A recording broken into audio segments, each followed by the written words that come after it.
हिमाचल प्रदेश में अब ओबीसी वर्ग भी तीसरे फ्रंट की बात करने लग गया है और हो सकता है कि तीसरा विकल्प जो है वो निकल करके सामने भी आ जाए।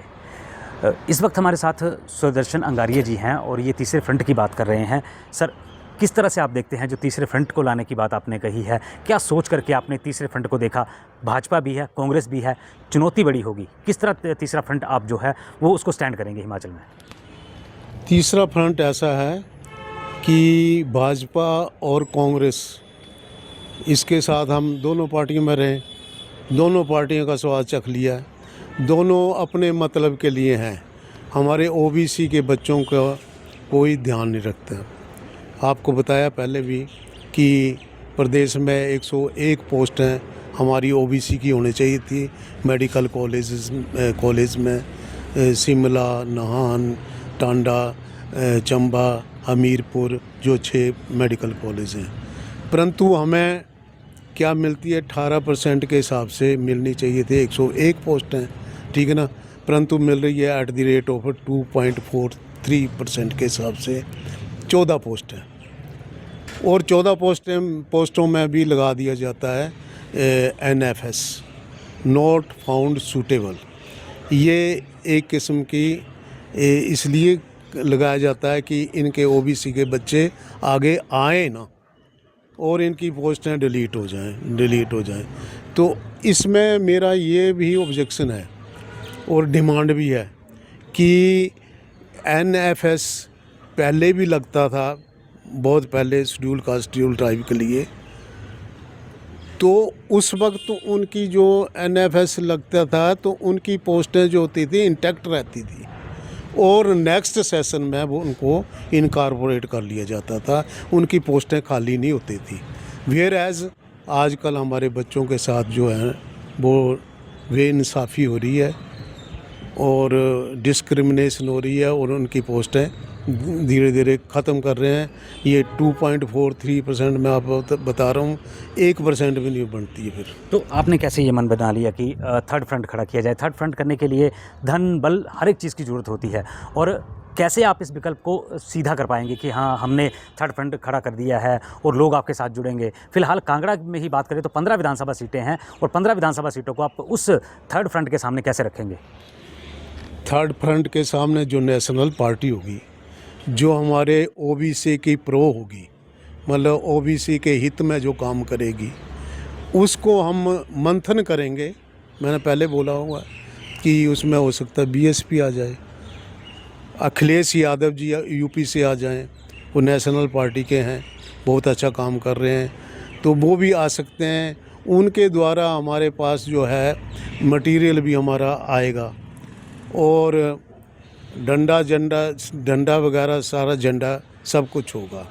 तो इसमें टाइम तो लगेगा, नो डाउट, कि अब ये मूवमेंट चली, क्रांतिकारी मूवमेंट है, इसलिए क्रांतिकारी मूवमेंट के लिए बहुत समय लगता है और ये जो है इसको शीघ्र हो जाएगा। इसमें जो बुद्धिजीवी वर्ग है और वहाँ पर मंडल में भी 31 अगस्त को जो बैठक हुई थी, मंडल में हंगामी बैठक हुई थी, उसमें भारतीय क्षत्रिय घृतबाती चांग मंडल में हुई थी। तो वहाँ पर बुद्धिजीवी बैठे हुए थे, कोई डायरेक्टर था, कोई मतलब कमिश्नर था, कोई SDO था, कोई प्रिंसिपल, कई प्रकार के ओहदे वाले लोग थे, कोई डॉक्टर थे। तो उन लोगों ने हाथ खड़ा करके भी और प्रस्ताव पारित करके ध्वनि मत से उन्होंने मेरा समर्थन किया है। ये मेरा अपना आइडिया है कि जब तक हम तीसरा विकल्प नहीं होगा तो हम ऐसे रगड़े जाएंगे।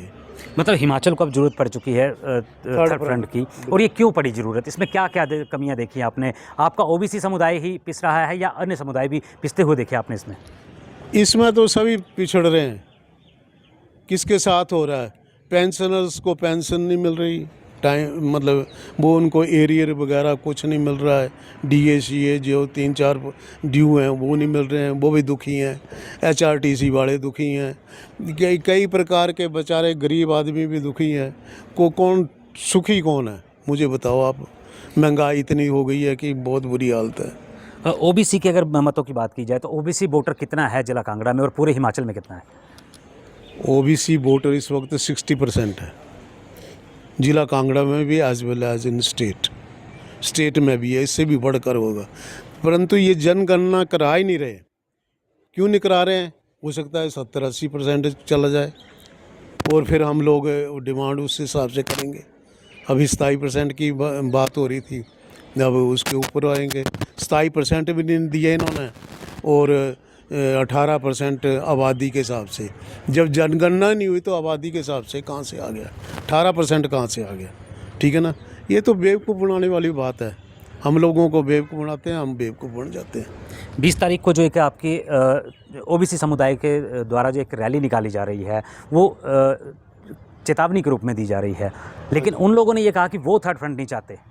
तो क्या लगता नहीं ओबीसी इकट्ठा नहीं हो पा रही, एकजुट ही नहीं है? उन्होंने थर्ड फ्रंट से मना कर दिया और आप कह रहे हैं कि हम थर्ड फ्रंट का सहयोग जो है वो साथ देंगे। देखो वो ओबीसी है, ठीक है ना, ओबीसी समुदाय है और ओबीसी के कितने घटकाएँ हैं उनको इसके बारे में अभी तक ज्ञान नहीं है। नए नए छोकरे हैं, उनको अभी तक इस बात की लिटरेचर की, क्योंकि हम इस संस्था में पिछले 30-40 साल से लगातार चल रहे हैं, फ्रॉम ग्रास रूट से अप लेवल तक। तो हमें पता है कि क्या क्या मुश्किलात आ रही हैं। कई लोग डर जाते हैं, हम डरने वालों में से नहीं हैं। हमने तभी अनाउंस किया है कि थर्ड फ्रंट बनेगा और मैं कई मीटिंगों में जो भी हमारी भारतीय क्षत्रिय घृत बाती चांग की एज वेल एज ओबीसी की मीटिंगें होती थी, तो उसमें भी खुलकर यही बोलता था कि थर्ड फ्रंट लाओ, नहीं तो अदरवाइज़ आप लोगों का नहीं आई। उनको 10 साल तक उनको समझ नहीं आई तो हमने वहाँ पर पारित करवा दिया। मैंने नहीं कराया, मतलब ये नहीं है भाई मेरे कहने पर उन्होंने पारित कर दिया।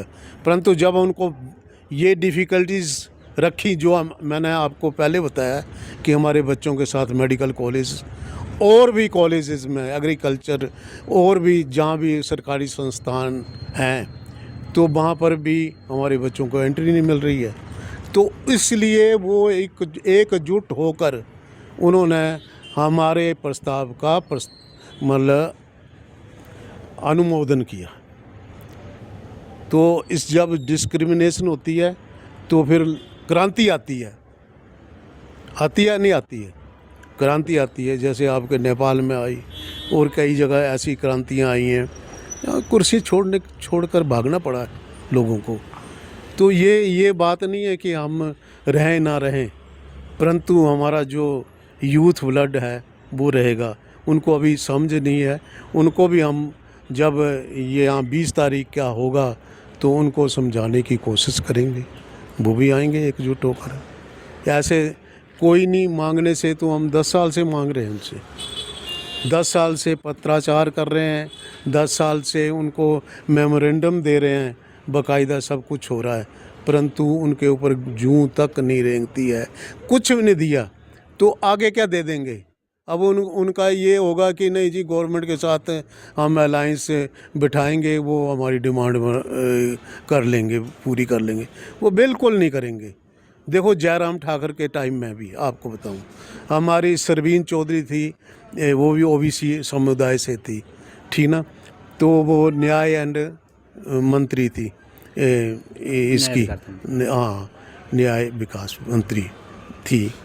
तो उनके घर में भी मीटिंग हुई, उनके घर में भी मीटिंग हम करके आए थे कि हमारे साथ ये ज्यादती हो रही है। उस वक्त भी हमारा डेलीगेशन 50-60 आदमियों का था। तो उन्होंने हैंड्स अप कर दिया। एक मंत्री इतना ऐसा है, कहते हैं बगैर मुख्यमंत्री के इशारे के, बगैर मुख्यमंत्री के इशारे के हम कुछ नहीं कर सकते। हमने कहा आप मंत्री हैं, आप कर सकते हैं, सामाजिक न्याय मंत्री हैं, आपके सामाजिक न्याय मंत्री हैं। तो उन्होंने भी ये कर दिया। और ये जयराम ठाकुर जी बोलते थे कि हम मिशन रिपीट करने जा रहे हैं, परंतु वोट किससे लेने हैं? वोट तो आपको ओबीसी के लेने हैं।